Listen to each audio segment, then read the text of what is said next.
So I want to kind of go over with you guys what to do in some of these circumstances, because usually when someone says they do lock repair, the first thing that they do is just take this hair and then they add lock extensions, which are the same length of the person's hair.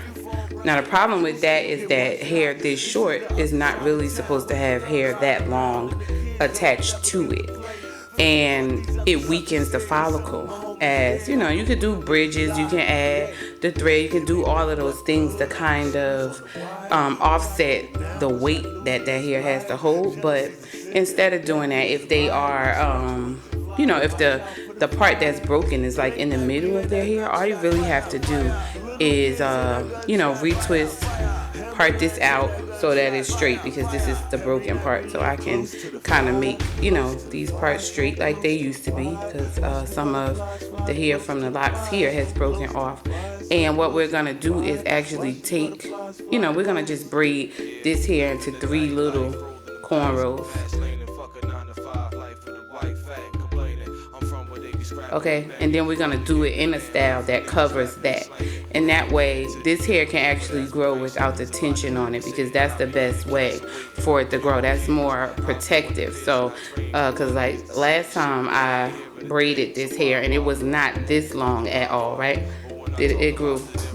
Okay, so that's what you want to do. You want to kind of do protective styling. Don't be so quick to add lock extensions all the time, because in the long run, a lot of people will find, especially in the top, that part of your scalp is where your soft spot was when you were a baby.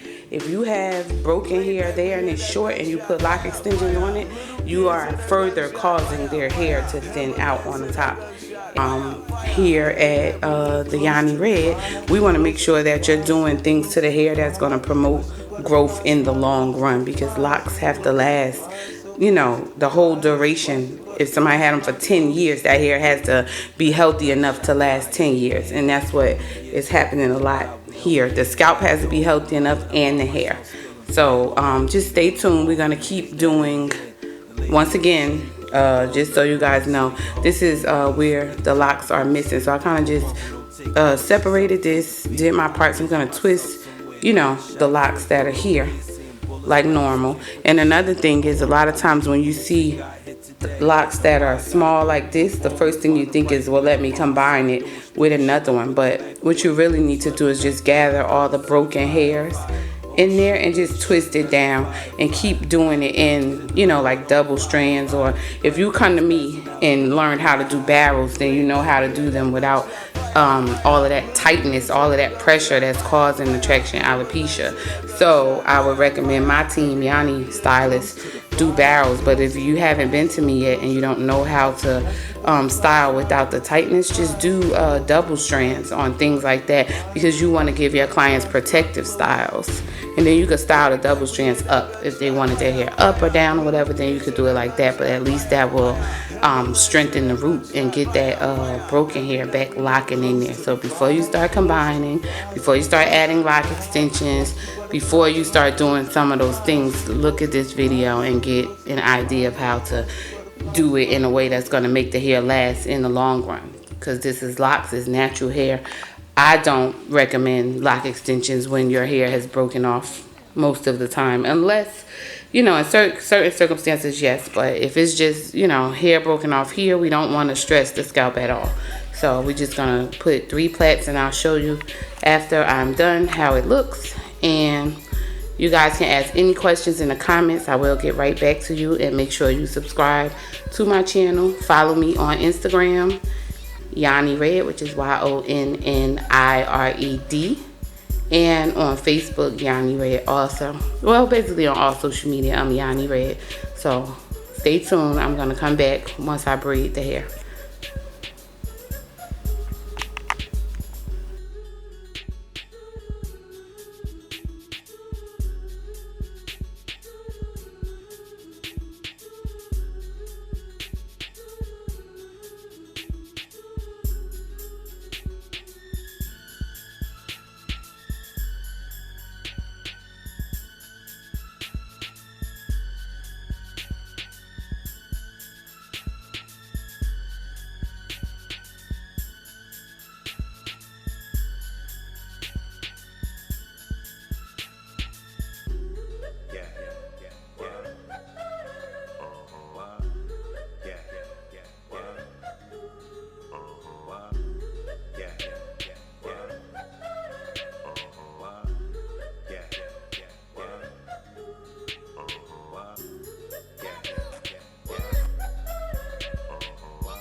So a lot of people who not only having buildup but a dry, itchy scalp is because you're using the shampoo that just makes the hair, that does a deep cleansing, but you have to do the pH balancing with a conditioner shampoo afterwards. And so the hair still be clean, but it's gonna feel soft and silky, not like it's